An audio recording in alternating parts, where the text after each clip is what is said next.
Hi everyone, John Cottrell here of MBODY Yoga, and this is Soft Flow Yoga. Thanks for joining me. Let's practice pigeon pose 2 ways.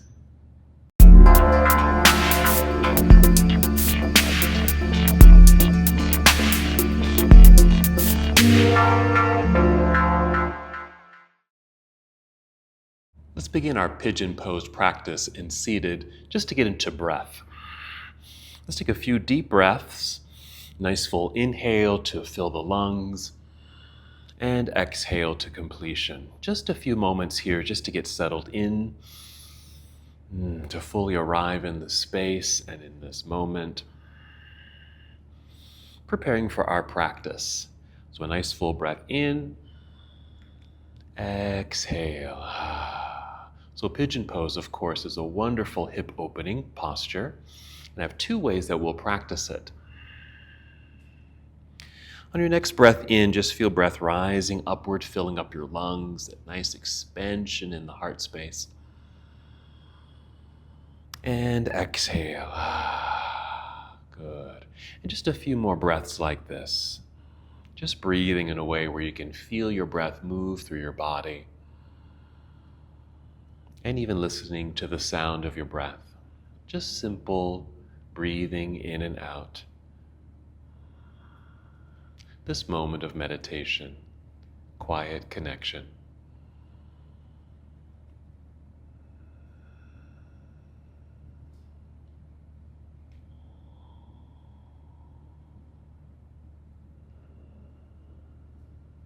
Good. Let's take 3 more breaths here in stillness.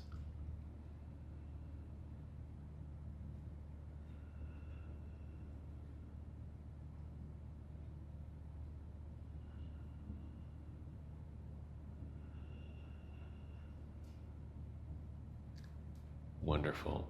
Let's make a very slow transition to our hands and knees. Still breathing in and out, let's add a simple movement, this nice flow of cat and cow. So let's inhale, just tip the chin up, feel your heart opening as your back arches. Then exhale, let's tuck the pelvis under, feel your belly button pull up towards your spine, this nice rounding sensation in the back body and chin to chest. Inhale, tip chin up, heart opens, there's our arched back. Exhale, round it all out. Just breathe and move at your own pace here. Just getting into our spines and our hips.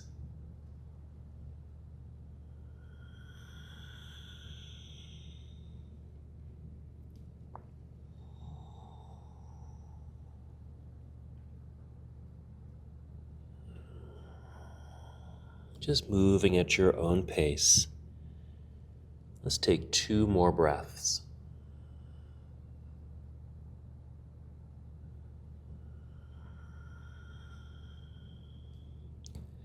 And just hold here for a moment in this tabletop posture. We can move right into our first pigeon pose. We're going to do what's called Pigeon Pose Prep. It's a posture that we typically do, and it gets us ready for other versions of pigeon pose. You can also have props nearby, blankets, I have a block here, even a bolster, and I can show you how you can use it in this pose. Let's start by sending the left knee forward, just up towards the wrist here. I'm going to tuck my back toes so I can lift the right knee off the floor, so I can swing my left foot over towards the right edge of my mat, and then set the right knee down. Now my left leg here, or the shin area, it's about 45 degrees. Now that's probably kind of typical for most people, but if you have more flexible knee joints, hip joints, or even ankle joints, you might even bring the shin so it's more parallel to the front edge of your mat. I would consider that a more advanced version of the pose. I'm going to bring this back because it typically feels a bit better. Using right knee and toes, I'm going to send the right leg back, shifting the body back to help settle into the posture. This is where you're going to start to feel the hip stretch. It can be here. Don't worry if you don't touch the floor, because you may not get too close to the floor. What you could do is use a block or even a rolled up blanket or a towel and just tuck under that left cheek if you'd like, just so you can keep the hips square. Okay.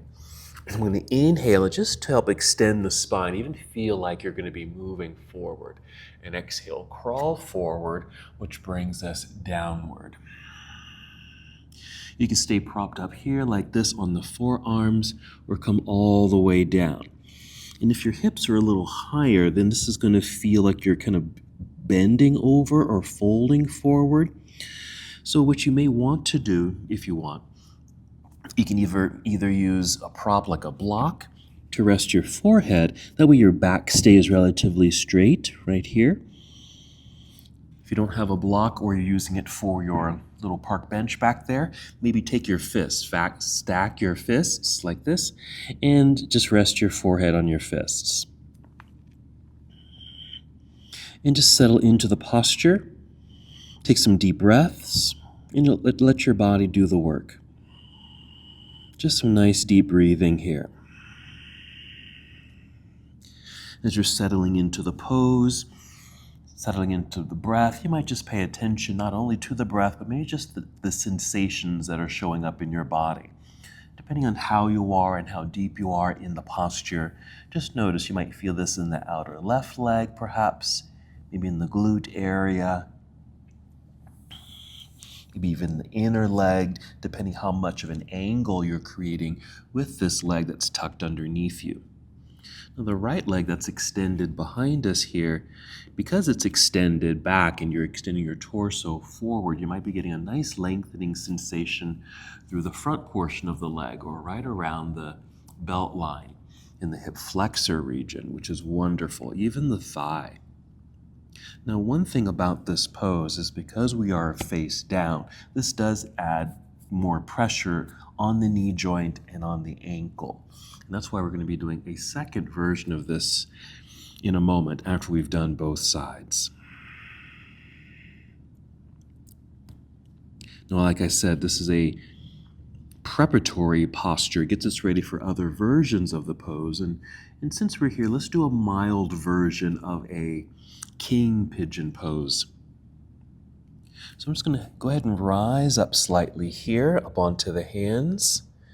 And that's really just as far as we're going to go. Just keeping hands out front, keeping the upper body at an angle. Because one version of pigeon pose is a back bend where you're coming all the way up, but we're not going to come all the way up. We're just going to just be slightly propped up, just using your hands for support here. I can quickly show you what that might look like. A good lift, so it really significantly gets into your low back, even mid back, and even more so on the right leg that's extended behind you. But this is a nice variation of the pose. Just rise up a little bit. Let's just take 2 more breaths here.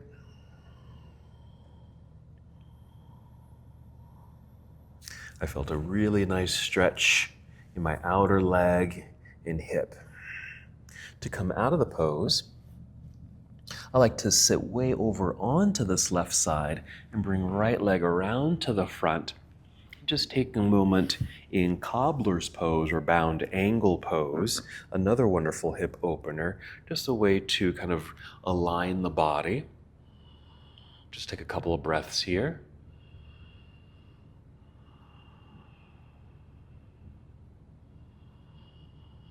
And then we'll get set up for the other side. I'm just going to swing the legs back behind. Even feel free to do another set of cat-cow if you'd like. And we'll do the right leg. So I'm going to slide or step the right knee up to the right wrist, moving my left knee out of the way by tucking the toes and lifting the knee, swinging the right foot over to the edge of the mat. Again, you choose what angle feels best for your joints here. Setting the left knee down, using left knee and toes to crawl back, shifting back until you feel pretty settled into a position that feels good to you. Again, use any props here for a little added support. Let me see if I can reach my bolster. I'm going to show you something else you could do if you had a big pillow or a cushion. Let's say you don't go all the way down, but for a little bit more of a resting sensation for the upper body, especially if you want to hold this pose for a little bit longer, maybe something like this. Wonderful, relaxing position.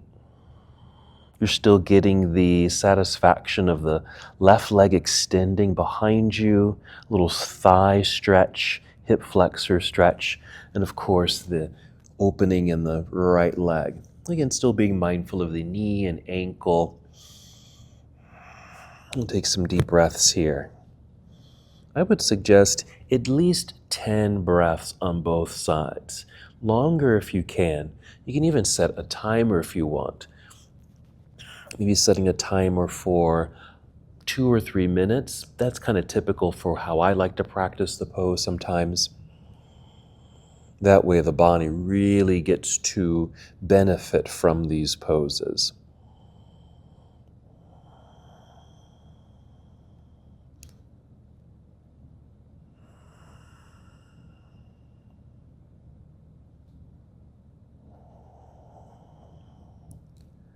Wonderful. Let's take about 3 more breaths here.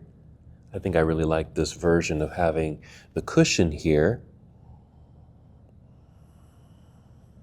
Nice way to support the upper body.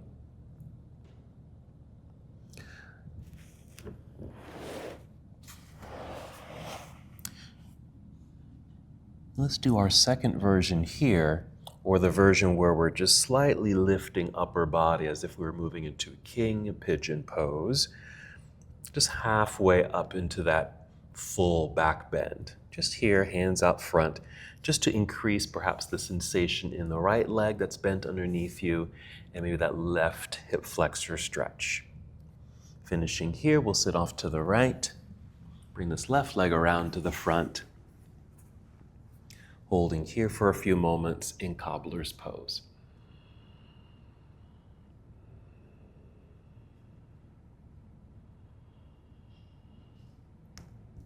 Now, let's say you want to practice pigeon pose in a longer class, like a power class, but maybe your ankle or your knee or even your hip is feeling a little bit more sensitive. Here's another version that you can do. Sometimes we call it reclining pigeon pose, but a more formal name of the posture is eye of the needle pose, and it's done on your back. So we'll do that version now.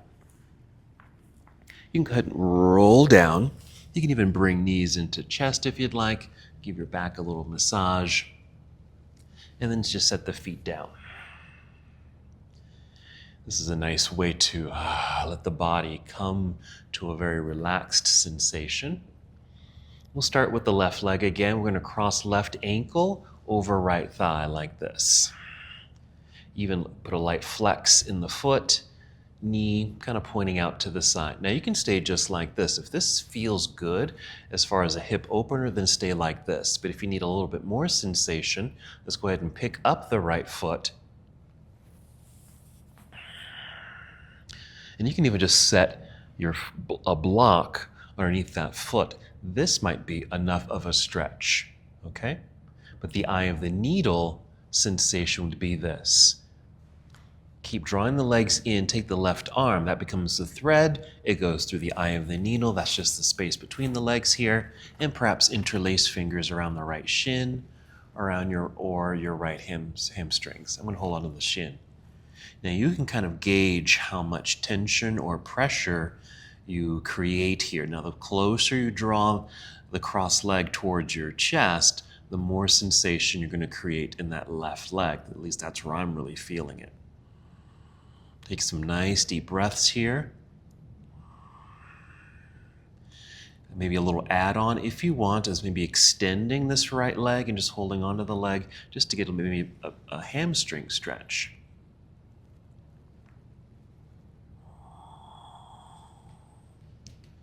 And releasing when you're ready. It's a wonderful version of pigeon pose, reclining pigeon, or eye of the needle. Either do it as an alternative to pigeon pose or just practice this on its own because it kind of hits different parts of the body, just subtle parts. Let's take 3 more breaths. I think I feel this a little bit more in the glute area in this crossed leg. And again, you can gauge the tension a little bit easier, I think, in this version. Okay, I'm going to go ahead and set the right foot down, uncross the left leg, and just come back to this nice neutral position.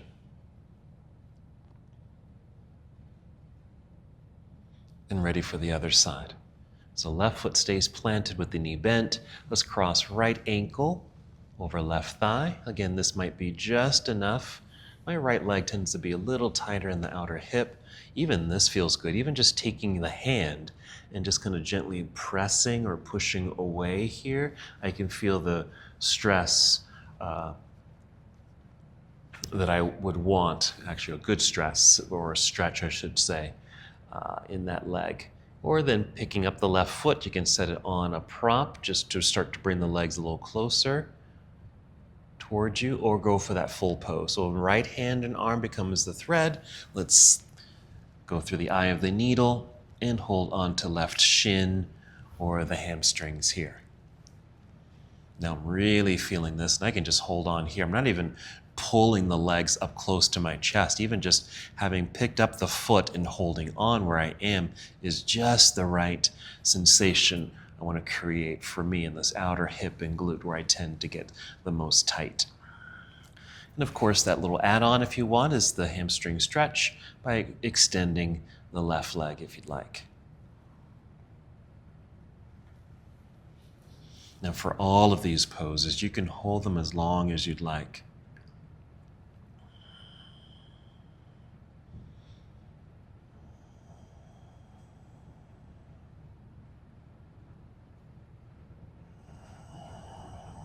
Let's take 3 more breaths.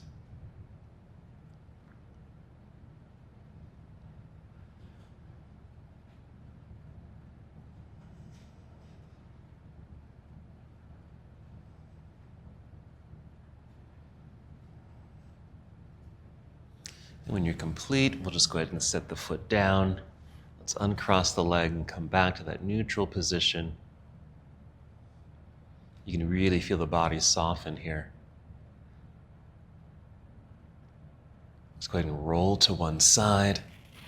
Press yourself up to seated.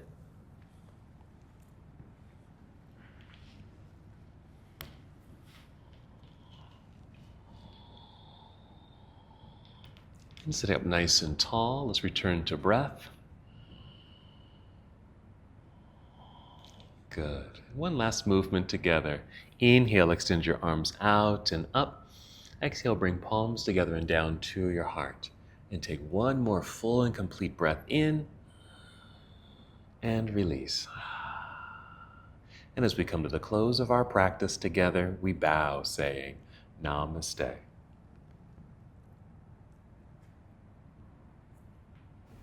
Thank you so much for watching and participating in this yoga lesson.